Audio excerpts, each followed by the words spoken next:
Tool crib log, day 3 of 7. They say, by day 3, you're either settling in or questioning every life choice that got you here. Me, I'm somewhere in between, kinda used to the weirdness, but still not convinced this place ain't just a circus in coveralls. Showed up before the sun was even thinking about rising. Coffee in one hand, brain still half in bed. Pete was already there, of course, sitting in his office door like some shop floor gargoyle. He had that look half curious, half, don't screw up my day. Jenkins was already busy. If you can call what he does, busy. He was standing in front of the grinder, looking at it like it was a puzzle box. I asked him what he was doing, and he goes, trying to figure out why it's not working. I said, well, Jenkins, it'd help if you plugged it in first. He gives me that sheepish grin he's so good at. Oh, right. Jenkins, ladies and gentlemen. Anyway, before I can even take a sip of my coffee, Gus shuffles in. Old man Gus is looking spry this morning, got that grin, like he's got a secret the rest of us ain't in on. Toolbox in one hand, walking stick in the other. Morning, boys, he says. Hope you're ready to earn your pay today. Pete just grunts. Jenkins waves like a kid seeing Santa. And me? I just nod. Gus has a way of making even the laziest day sound like a mission. Jenkins immediately tries to impress him by organizing the zip ties. He's got them all color-coded and lined up like parade soldiers. Gus takes one look and goes, nice work, kid. But you know, back in my day, we just used baling wire and spit. Held together better anyway. Jenkins nods like Gus, just unlock the secrets of the universe. I'll keep that in mind, Gus. Sure you will, Gus says, smiling like he's 50 years younger. Mid-morning rolls around, and we get our first real head-scratcher of the day. Lisa shows up. She's got that look like she's about to hand out detention slips, clipboard in hand, brows furrowed, ready to stir up trouble. Morning, Lisa, Pete says, half laughing. Morning, she says, dead serious. I need you to do a quick inventory of the shelves over by the east wall. Make sure everything's accounted for. I glance over at the shelves she's talking about, 3 shelves, 1 lonely bolt on each. That's it, I say. You sure about that? There's, not much to count over there. She gives me that look like she's mentally deducting my paycheck. I need a proper count. Write it up. Confirm each item's presence. All right, I say, holding back a grin. 3 shelves, 3 bolts. Got it.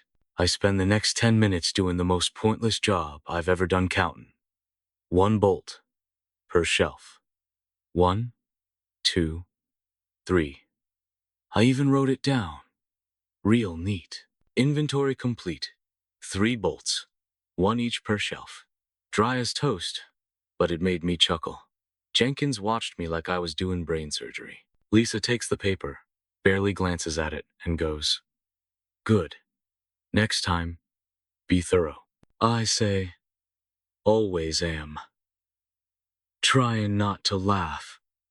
She walks off like she just solved world hunger. Meanwhile, Jenkins is making his own fun. He's reorganizing the duct tape again, color by color, size by size. Pete's watching him with that patient look of a man who's seen it all. Kid's got too much energy, Pete says to me. Could bottle it and sell it, I say back. Power the whole shop for a week. Pete just nods. Wouldn't that be something? Then we got Tommy. Brand new face young guy, probably barely old enough to shave. He's walking around the shop like a lost puppy, asking for stuff that don't exist. First thing out of his mouth is, you guys got a left-handed wrench? I stare at him for a second, then glance at Pete. Pete's smirking like he just heard the best joke in the world. A left-handed wrench, huh? Pete says. Sure, Tommy. I'll get you one from the back next to the glass hammer and the metric crescent wrench. Tommy just nods, dead serious. Oh, okay. Thanks, Pete. Pete pats him on the shoulder and says, go ask Jenkins for it. He'll know where it's at. Jenkins looks up, eyes wide. Left-handed wrench? I think I saw one by the coffee machine. Tommy's off like a shot, searching for a tool that don't exist. I'm dying, trying not to bust a gut. Gus wanders over, seeing what's going on. Left-handed wrench, huh? Back in my day, we just used 2 right-handed wrenches and called it even. He's got that grin like he's helping, like maybe this'll be Tommy's first real lesson in crib etiquette. By lunch, Jenkins has already had 2 close calls first. He nearly knocked a shelf over trying to climb up for a box of gloves. Then he somehow managed to get his sleeve caught in the vise. Pete's just shaking his head, mumbling about how Jenkins is a one-man demolition crew. We all end up by the counter. Again, Pete's eating what looks like a leftover meatloaf sandwich. Jenkins is gnawing on a cold hot dog. And Gus pulls out that same jar of pickled eggs. Still good, Gus says, holding it up like a prized trophy. You know, back in camp, these were worth their weight in gold. Jenkins takes one look and politely says, I'm good, thanks. Tommy shows up, looking a bit lost. Hey, you guys got what's it, Calangle spanner? I stare at him. You mean an adjustable wrench? He nods, like that's what he meant the whole time. Yeah, that. I hand him one and say, don't go mixing that up with a left-handed wrench, all right? Tommy grins, takes it, and heads off. Pete's laughing under his breath. Kid's got a lot to learn, he says. Gus wipes his hands on his rag and says, we all did once. Hell, I'm still learning.